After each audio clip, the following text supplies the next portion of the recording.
I read an article called "The Body of Christ Has AIDS," which produced some people were a little bit shocked by this. In Matthew's Gospel, Jesus says to people, when people were sick, did you visit them? When I was in prison, did you come to see me? When I was naked, did you clothe me? And then he says, whatever you did to the least of these, my brothers and sisters, you did to me. So how we react to the sick, and the people in prison and people who are hungry, these are how we react to Christ. And that's why from the very, very beginning, Christianity has always put a massive stress on caring for the sick and the dying. It shocked the Romans, the pagan Romans, when we set up hospitals. The first hospitals were set up by Christians to care for the sick, because the sick are Christ.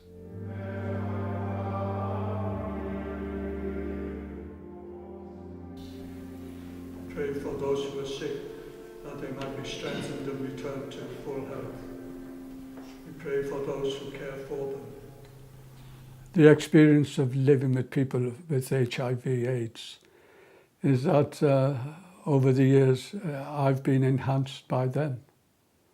My life, my Christian life has been enhanced by them, on the basis that their struggle is a struggle that has made me more aware of suffering and of overcoming it.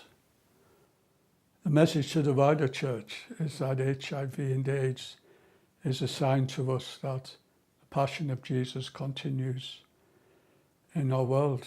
It's a site of the crucifixion, it's a site of struggle, it's a site of abandonment, alienation, rejection, but he is present at sites of suffering and challenges us to make a response, hopefully a response that's a positive response and not a negative one.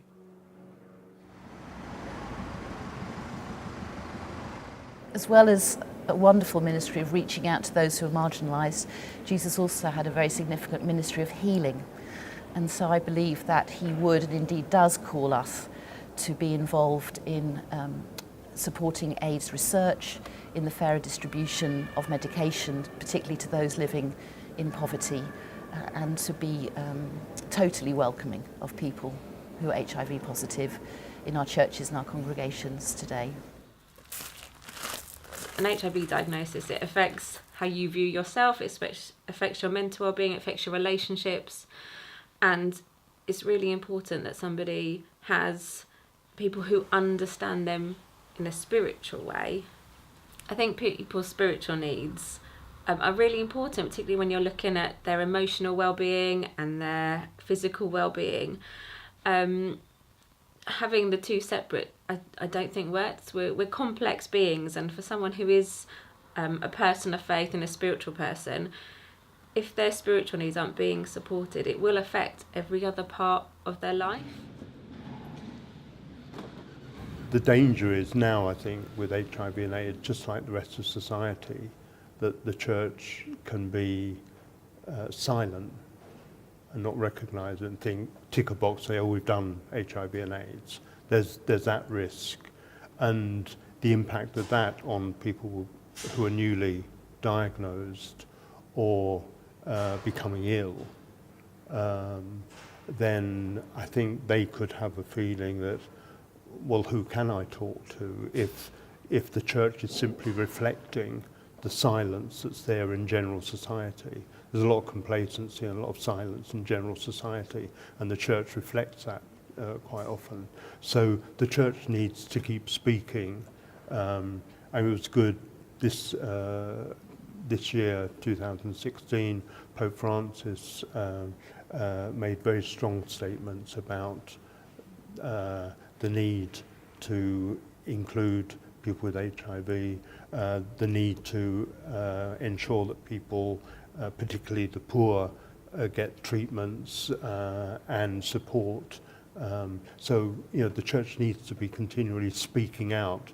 It should be, as so many people have said, the voice of the voiceless. And many people with HIV feel that they're voiceless in these circumstances, so the church can be their voice. We need to do a lot more to bring it out into the open. Incidences of HIV are rising again. Even if some drug treatments have become more effective than they were in the past, drug regimes, this isn't a problem that's gone away, and we need to address it. And I'm not sure the church is doing enough yet. There are lots of people who very much follow what the faith leaders say. So the faith leaders have a key role to play in terms of how they can actually shape people's lives, people's attitudes. And if a faith leader is seen to be asympathetic and preaching the right message about HIV, about support, about acceptance, about all the good things that can be done, then the congregation always will follow suit. There's a blindness to pushing it out there somewhere else because that makes people feel safe. It's not about us. Well, it is. It's right in your pews, it's in your communities, it's in your neighbourhoods, it's possibly in your family. There are no barriers. HIV does not discriminate between one person and another, in terms of their gender, their sexuality or their ethnicity. It crosses all those boundaries.